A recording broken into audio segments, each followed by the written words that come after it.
ये विचारू तो धर्म जाय सिर पातक भारू।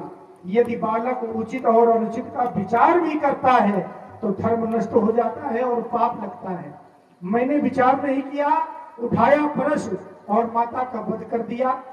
पिताजी प्रसन्न हो गए। पिता ने कहा राम वरदान मांगो। मैंने कहा पिताजी मेरे द्वारा अपराध हो गया है, मैं चाहता हूं कि मेरी माता को पुनः जीवित आप कर दे। पिताजी मृत संजीवनी विद्या जानते थे। पिताजी ने माता जी को पुनः जीवित कर दिया। तो हम माता और पिता दोनों के ऋण से एक साथ ऋण हो गए। शेष रहा गुरु का ऋण। तो गुरु के ऋण से ऋण होने के लिए मैंने गुरुदेव भगवान शंकर से आदेश मांगा। भगवान शंकर ने कहा राम जाओ क्षीर सागर और शेषनाग की मणि ले आओ। मैं गया क्षीर सागर, मांगी शेषनाग से मणि, तो शेष ने मणि देने से मना कर दिया। शेष के मना करने पर हमारा और शेष का भयंकर युद्ध हुआ। उस युद्ध में मैंने अपने इस कुठार का प्रहार किया तो शेष की जिह्वा के दो भाग हो गए। तब से जितनी नाग प्रजाति हुई सबकी जिह्वा के दो भाग। ये परस का प्रहार, प्राणों पर संकट आ गया तो त्राहिमाम त्राहिमाम कहता हुआ शेष चरणों में गिर गया और कहने लगा कि मुझे क्षमा करें, मेरी मणि समुद्र में रखी है, झूठ बोल गया।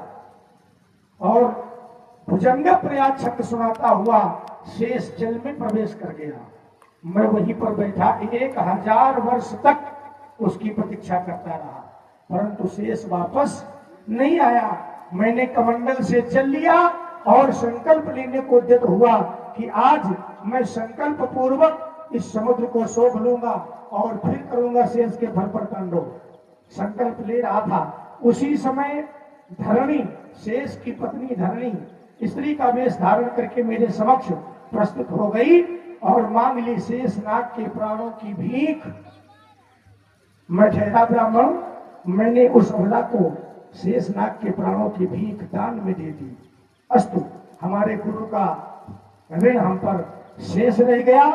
लक्ष्मण कह रहा अब आनी व्यवहरिया बोली, व्यवहार नाम भगवान शंकर का। कह रहा सो जरू हमारे माथे का। हमें लगता है कहीं ये वही शेष तो नहीं जो झूठ बोल के चला गया था, है?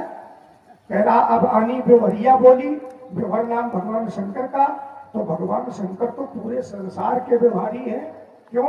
भगवान शंकर संसार के माता पिता हैं, जगदात्मा महेश पुरारी और जगत जनक, माने पिता, सबके हितकारी, सबका